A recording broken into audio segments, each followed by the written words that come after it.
Lynn Marie Rowland.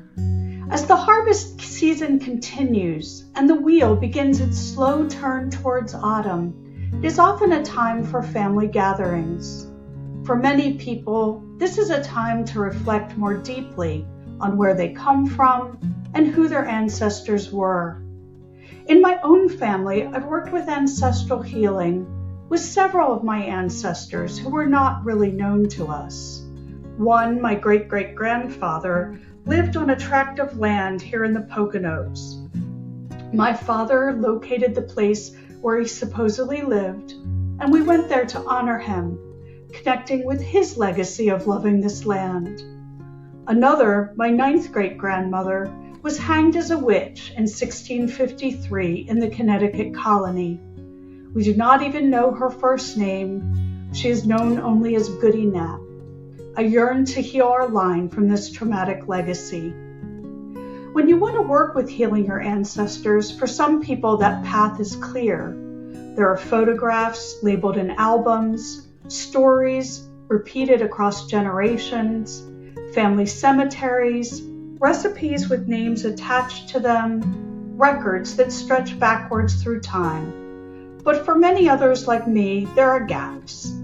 Those gaps can come from adoption, displacement, migration, estrangement, silence within families, records lost through war, disaster, survival, or just plain forgetfulness over the generations. So sometimes people know almost nothing about those who came before them, and yet the longing for ancestral connection still remains. I think it's important to speak about this openly because ancestral remembrance can sometimes become overly focused on genealogy, which can be hard for anyone who doesn't have knowledge of that. Names and records aren't the only way that human inheritance moves through us. So not knowing the names of your ancestors does not mean that you cannot form a new connection.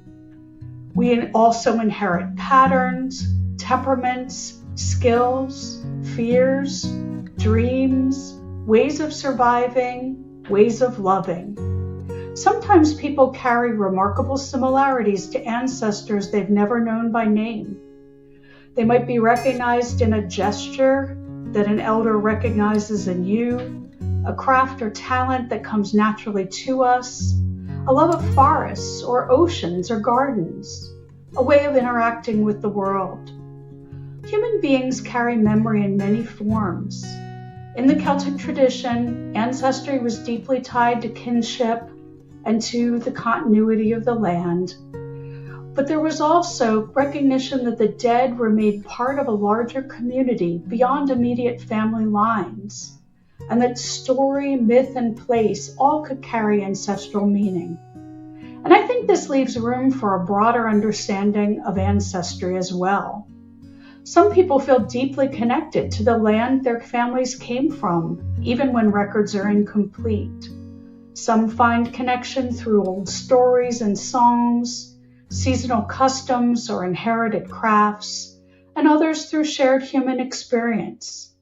You might visit a place and feel that connection, even if you don't know who in your family lived there or when. There's also value in what I think of as archetypal ancestors: the healer, the farmer, the storyteller, the mother, the herbalist, the craftsperson, the guardian of memory, and many others.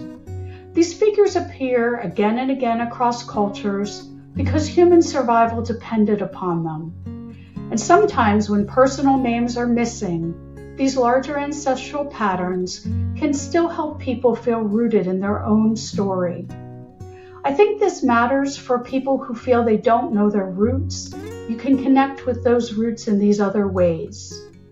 So ancestral healing may begin by finding those threads and allowing your heart wisdom to teach you what you need to know about those who came before you. Spend time examining what you can learn from those patterns and archetypes that resonate with you. So this week, I invite you to create space for those who came before you, whether known or unknown. Light a candle, sit beside a tree, walk through a field or by a pond, place your hands on the earth for a moment, and if it feels right, say, I honor those who came before me, whose names I know and those whose names have been lost, and spend a little time noticing what arises. A memory, a feeling, a question, a sense of continuity, or perhaps even a vision of someone. Know that your ancestors are with you. You belong to a larger story carried across generations, and your ancestors will be glad to be honored and connected with you as well. Thank you for being here. And as always, who is asking to be remembered?